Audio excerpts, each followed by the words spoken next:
नमस्कार, आप देख रहे हैं न्यूज विंग। दिन भर की बड़ी खबरों के साथ मैं हूं कीर्ति तिवारी। खबरों की शुरुआत करते हैं। मुख्यमंत्री हेमंत सोरेन की मां रूपी सोरेन की तबीयत अचानक बिगड़ गई। उनको बरियातू स्थित हिलव्यू अस्पताल में भर्ती कराया गया, जहां उनका इलाज चल रहा है। आपको बता दें कि उनका ब्लड प्रेशर बढ़ा हुआ था, जिसकी वजह से उन्हें भर्ती कराया गया। अभी उनकी हालत सामान्य है। डॉक्टर नितेश प्रिया ने बताया कि बहुत सारे टेस्ट किए गए हैं, जिसमें अल्ट्रासाउंड रिपोर्ट भी आ गई है। सब कुछ नॉर्मल है। ब्लड टेस्ट की रिपोर्ट अभी आनी बाकी है। उन्होंने बताया कि खतरे की कोई बात नहीं है, सब कुछ नॉर्मल है। वहीं मुख्यमंत्री ने मीडिया से बात नहीं की और वहां से चले गए। उनकी पत्नी कल्पना सोरेन अस्पताल में अपनी सास की देखभाल कर रही हैं। उनकी ब्लड प्रेशर बढ़ा हुआ था और उनको वॉमिटिंग था। सीने में दर्द की बात नहीं, ब्लड प्रेशर बढ़ा हुआ था और वॉमिटिंग। सर, तो क्या डॉक्टरों की टीम देख रहे हैं? कौन कौन से डॉक्टर उनको देख रहे हैं? हमारे इंडोर और डॉक्टर हैं सब। आप लोग शाम में आएंगे तो मैं ब्रीफिंग करा दूंगा। मेरा नाम डॉक्टर नितेश प्रिया है। मैं सारे टेस्ट गए हुए हैं, वो सारे रिपोर्ट्स आए हैं। कौन से टेस्ट थोड़ा सा ब्रीफ करते हैं? जैसे ब्लड टेस्ट हुए, अल्ट्रासाउंड हुआ है, वो सब नॉर्मल है। ब्लड टेस्ट की रिपोर्ट आने बाद खतरे वाली कोई बात नहीं है? अब बात करेंगे पंचायत चुनाव की। लोहरदगा जिले में गांव की सरकार चुनने को लेकर उम्मीदवारों में उत्साह है। आपको बता दें कि पंचायत चुनाव का बिगुल बज चुका है। पहले चरण के मतदान को लेकर उम्मीदवारों ने नामांकन पत्र दाखिल करना शुरू कर दिया है। पंचायत चुनाव में महिलाओं में ज्यादा उत्साह देखने को मिल रहा है। वार्ड सदस्य से लेकर जिला परिषद सदस्य तक का नामांकन पत्र दाखिल किया जा रहा है।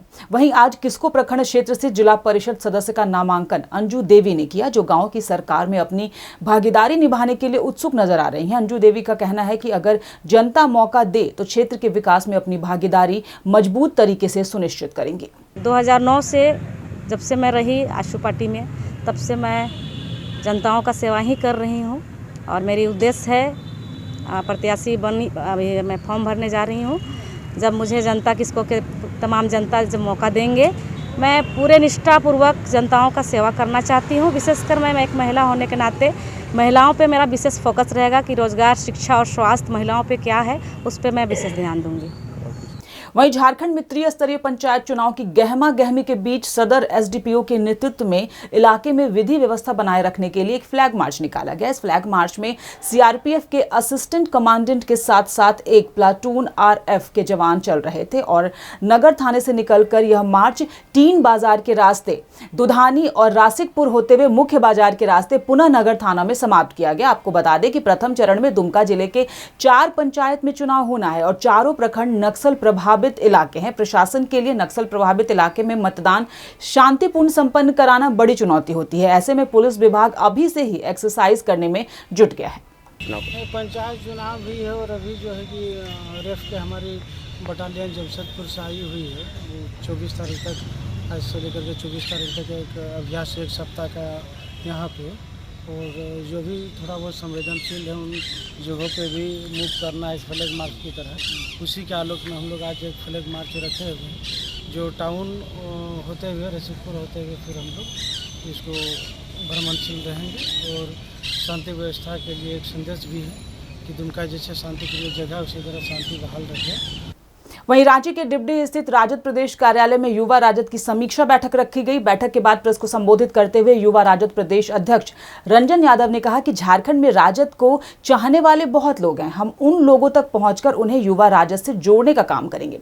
रंजन यादव ने कहा कि आने वाला समय झारखंड में राजद का है। साल 2024 में इसका परिणाम सबको देखने को मिलेगा। आगे हम लोग अब निकलेंगे झारखंड में, जिला में, जिस जिला में जो हमारे साथी भटके हुए हैं, क्योंकि राष्ट्रीय जनता दल को मानने वाले झारखंड में बहुत है, ये मेरा मानना है। मैंने अभी तक जहाँ जहाँ भ्रमण किया है वहाँ देखे हैं कि राष्ट्रीय जनता दल के चाहने वाले, हमारे लालू प्रसाद यादव जी को चाहने वाले, हमारे बिहार प्रतिपक्ष के नेता माननीय तेजस्वी यादव जी को चाहने वाले बहुत है। और यूथ में जो यूरिया है झारखंड में, कुछ कद गुजरने की क्षमता है यूथ में, झारखंड के यूथ में, तो उनको हम लोग जोड़ के और हम लोग उनके सहारे राष्ट्रीय जनता दल को हम लोग मजबूती प्रदान करने का काम करेंगे। वहीं जमशेदपुर पोटका के हल्दी पोखर राजकीय उर्दू बालिका मध्य विद्यालय के छात्र छात्राओं ने शुद्ध पानी और शौचालय की उचित व्यवस्था की मांग को लेकर स्कूल परिसर में प्रदर्शन किया। वहीं छात्र छात्राओं के समर्थन में अभिभावक स्कूल प्रबंध समिति के सदस्य भी उतरे। स्कूल प्रबंध समिति के अध्यक्ष ने कहा कि स्कूल में शुद्ध पेयजल और शौचालय की व्यवस्था होनी चाहिए। स्कूल में 500 से ज्यादा छात्र छात्राएं पढ़ाई करते हैं और एक शौचालय होने से काफी दिक्कतों का सामना करना पड़ता है। प्रधानाध्यापक मोहम्मद शहाबुद्दीन ने कहा कि बच्चों की मांग जायज है, शुद्ध पेयजल और शौचालय की व्यवस्था यहाँ अवश्य होनी चाहिए। बस एक ही शौचालय है, वहाँ टीचर भी जाते हैं और बच्चे लोग भी जाते हैं और बाहर से जो लोग आते हैं वो भी जाते हैं। हाँ, बच्चे प्रदर्शन करते हैं शौचालय का और स्वच्छ जल का डिमांड कर रहे थे। तो हर बच्चों को तो मांग उचित है, होना चाहिए। मैं भी समर्थन करता हूँ कि एक बच्चों का ये बहुत अच्छी मांग है और मैं विभागीय पत्र भी लिखूँगा और पत्र के माध्यम से अवगत कराऊँगा अपने अधिकारियों को कि समुचित जल की व्यवस्था हो और शौचालय भी उत्तम किस्म का हो। वहीं बोकारो रामगढ़ राष्ट्रीय उच्च मार्ग पर कल्याणपुर के पास हुई एक सड़क दुर्घटना में मां बेटे की मौके पर ही मौत हो गई, जबकि 4 अन्य घायलों को गंभीर अवस्था में बोकारो सदर अस्पताल के लिए रेफर कर दिया गया। यह घटना बोकारो रामगढ़ मुख्य मार्ग पर जरीडीह थाना क्षेत्र के कल्याणपुर में एक कैश वैन के मोटरसाइकिल से टकरा जाने की वजह से हुई।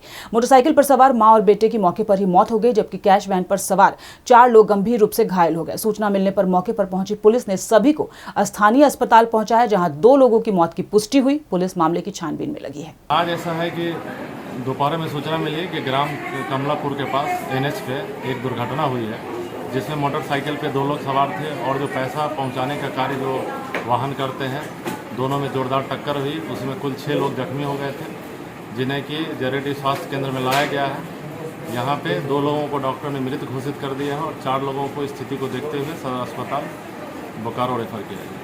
अब बात करेंगे सिख संस्था की। जमशेदपुर में सिखों की संस्था जागती जमीर वालों की ओर से आगामी 24 अप्रैल को साकची गुरुद्वारे में गुरुमत समागम का आयोजन किया जा रहा है, जो सुबेग सिंह शहबाज की शहादत दिवस को समर्पित होगा। एक पत्रकार सम्मेलन के दौरान इसकी जानकारी मीडिया को दी गई। समागम में 10 महीनों से ज्यादा किसान आंदोलन में अपनी सहभागिता निभाने वाले डॉक्टर सेवा मान सिंह शिरकत करेंगे। सिख नौजवानों को अपने पूर्वजों के बलिदानों को प्रेरित करने हेतु इसका आयोजन किया जा रहा है। 24 अप्रैल को शाम 6 बजे से लेकर रात 10 बजे तक इस समागम का आयोजन होगा। जमशेदपुर की युवा टीम जो हमारी है जागती ज़मीर वाले, उनकी तरफ से एक 24 तारीख को समागम किया जा रहा है, गुरुमत समागम।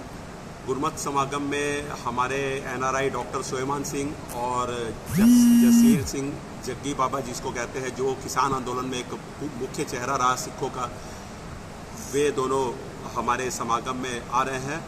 समागम 24 तारीख को इतवार को शाम 6 बजे से रात को 10 बजे तक चलेगा और झारखंड में ये झारखंड लेवल में ये पहला समागम होने जा रहा है, जो गुरु गोविंद सिंह जी के समय के जो 2 शहीद पिता पुत्र जो 2 शहीद रहे, सुबेग सिंह जी और शहबाज सिंह जी, उनकी शहीदी को मुख्य रखते हुए ये समागम हम लोग करने जा रहे हैं, ताकि जमशेदपुर के और झारखंड के लोगों को पता चले कि हमारे हर शहीदों में इन पिता पुत्र की शहीदी का क्या उसमें योगदान रहा हमारे उस समय।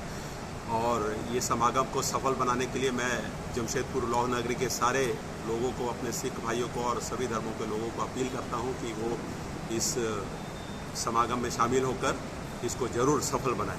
अब बात करेंगे हमेशा चर्चा में बने रहने वाली राखी सावंत की। एक्ट्रेस और मॉडल राखी सावंत पर रांची के ST/SC थाने में FIR दर्ज किया गया है। केंद्रीय सरना समिति ने आदिवासी भावनाओं को ठेस पहुंचाने के आरोप में यह मामला दर्ज कराया है। केंद्रीय सेवा समिति के अध्यक्ष अजय तिर्की ने कहा है कि राखी सावंत जब तक इस मामले पर माफी नहीं मांगती हैं, तब तक इसी प्रकार का विरोध का सामना उन्हें करना पड़ेगा। आपको बता दें कि राखी सावंत ने बेली डांस के पोशाक को आदिवासियों का पोशाक कहा था। देखिए, राखी सावंत का जिस तरह से वीडियो एक वायरल हो रहा है, जिसमें साफ तौर से दिख रहा है कि वो आदिवासी का मजाक उड़ाते हुए आया हुआ है। और ये आपको मैं स्पष्ट रूप से बता देना चाहता हूँ कि आदिवासी का मजाक कोई भी बड़े से बड़ा VIP हो, सेलिब्रिटी हो, चाहे नेता हो, चाहे अफसर हो, चाहे कोई बहुत बड़ा बिजनेसमैन हो, कोई भी हो, आदिवासी का मजाक उड़ाने का अधिकार किसी को नहीं है। और मैं आपको स्पष्ट बता देना चाहता हूँ कि जो भी आदिवासी का मजाक उड़ाएगा तो उसके ऊपर पूरा आदिवासी समाज आक्रोशित है, गुस्सा है। और जिस तरह से वो दिख रहा है कि जिस तरह से वो आदिवासी का मजाक उड़ाते हुए दिख रहा है, मैं आपको ये भी बता देना चाहता हूँ कि जिस दिन वो झारखंड की धरती में पावर होगी, उसका पुरजोर तरीके से विरोध होगा।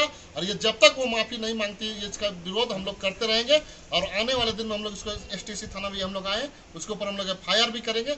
ये सिर्फ देश नहीं, पूरे विश्व को आदिवासी के जिस तरह से मजाक उड़ाया गया है, ये कतई हम लोग बर्दाश्त नहीं करेंगे। और खासकर केंद्रीय शरण समिति के सदस्यगण इसको तो कतई 1% इसका जो मजाक उड़ाया उसको एक भी हम लोग माफ नहीं करेंगे। तो इस बुलेटिन में फिलहाल इतना ही। खबरों पर अपनी अपडेट और नजर बनाए रखने के लिए देखते रहिए न्यूज़ विंग टीवी।